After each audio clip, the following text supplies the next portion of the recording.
আপনার বাড়ি কোথায়? বাড়ি মুন্সিগঞ্জ। মুন্সিগঞ্জ। নাম জিজ্ঞেস করেন। আপনার নাম? আমার নাম বিচারপতি শামসুদ্দিন চৌধুরী মানিক। বিচারপতি শামসুদ্দিন মানিক। মানিক কে? হাইকোর্টে যেটা কয়েকদিন আগে একটা উপস্থাপন করছো চ্যানেল আইছে। সেই মানিক কে? চ্যানেল আইছে। হ্যাঁ হ্যাঁ। সেই মানিক নাম বলে বিচারপতি মানিক, বাড়ি মুন্সিগঞ্জ। আপনার পিতার নাম? পিতার নাম মরহুম আব্দুল হাকিম চৌধুরী। আব্দুল হাকিম চৌধুরী। গুড। জি। আপনি ইন্ডিয়া পালাইতেছেন কেন বলেন? ভয় পালাইতেছি। কার বইয়ে? আর প্রশাসনের ভয়ে। প্রশাসনের বইয়ে? ওই একটা মেয়ে যে বলছিলেন যে ইয়ের বাচ্চা দীপ্তি চৌধুরী, ওটা আমি খবর চাইছি। আমি বলি আপনাকে, আমি এই যে দেখাচ্ছি এই রোগী কিসের? আমি তো কত রোগী নেই মিডিয়াতে তো খুব সুন্দর। আচ্ছা আচ্ছা শুনেন শাহিন সাহেব, একটু শুনো। আপনার কাছে এই মুহূর্তে এরা যখন ধরছে আমাদের প্রতিনিধি কি কি ছিল সাথে?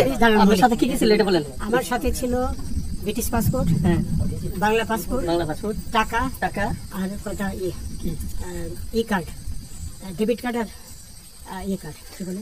আমার ভিডিও করতেছো? আচ্ছা, কালকে যে টাকাগুলো ছিল, আজকে কোনো টাকা ছিল সাথে? আজকে ছিল না। আজকে যে কত জি বাংলাগুলো, হ্যাঁ 40,000।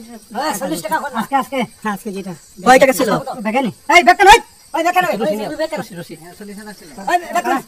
40,000 টাকা ছিল। কালকে যে দুজন টাকা নিছে ওদের কাছে কত টাকা ছিল? 60-70 লাখ। আচ্ছা 60-70 লাখ। আচ্ছা ওরা নিয়ে গেছে। নিয়ে গেছে। নৌকালাও সাথে নিয়ে নিছে? নৌকালা এবং ওই লোক দুইজন সাথে একসাথে নিছে? না, ওই দুই ছোকরা নিছে। নৌকালা কেউ আছে? রাজু। হ্যাঁ রাজু। না কেউ ছিল না। না। আচ্ছা 60-70 লাখ। হ্যাঁ, ওনাদের ফোন নাম্বার আছে আপনার কাছে? জানা দিছে? শুনাই আমার ফোন নাম্বার সব নিয়ে গেছে। আমরা তো বিচারপতি খালি কাউন্টারে দিবেন না, সত্য কথাটা বলেন। আপনি কত টাকা কোন টাকা আসছেন? আমি 15,000 টাকা ওদের বলছিলাম, ওইটা আমি দিছি। কিন্তু পরে দুই ছেলে আমার মাইরা ধইরা এই মাইটা কোন জায়গায় মারছে ভাইয়া? বর্ডারে আনিয়া মারছে না ভিতরে? তারের ভিতরে, ইন্ডিয়ার ভিতরে? ইন্ডিয়ার ভিতরে। দর্শক, এই মুহূর্তের পাওয়া সবথেকে ব্রেকিং নিউজ হচ্ছে বিচারপতি কালা মানিক সে গ্রেপ্তার হয়েছে। আহারে টাকা, আহারে জীবন। আওয়ামী লীগের থেকে এত টাকা খাইছেন, শেষ পর্যন্ত 15,000 চুক্তি হয়ে সে ভারত পালাইতে চাইছিল, কিন্তু পালাইতে সে পারল না।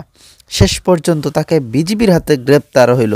যাই হোক, তার ভাগ্য ভালো, জনগণ তাকে গণধোলাই দেয় নাই এবং তাকে এখন সেনাবাহিনীর হাতে তুলে দেওয়া হবে। এই বিচারপতি মানিক কয়েকদিন আগেও এক টকশোতে, চ্যানেল আয়ের টকশোতে দীপ্তি নামের এক মেয়েকে বলেছিল সে রাজাকারের বাচ্চা এবং অনেকের সাথে অবিচার করেছে, অন্যায় করেছে। তার শাস্তি এখন তাকে পেতে হবে। এই বিচারপতি মানিক দেখেন এমন সাজে সে যাইতে চাইছিল, মানে পাগল বেশে। হায় রে জীবন।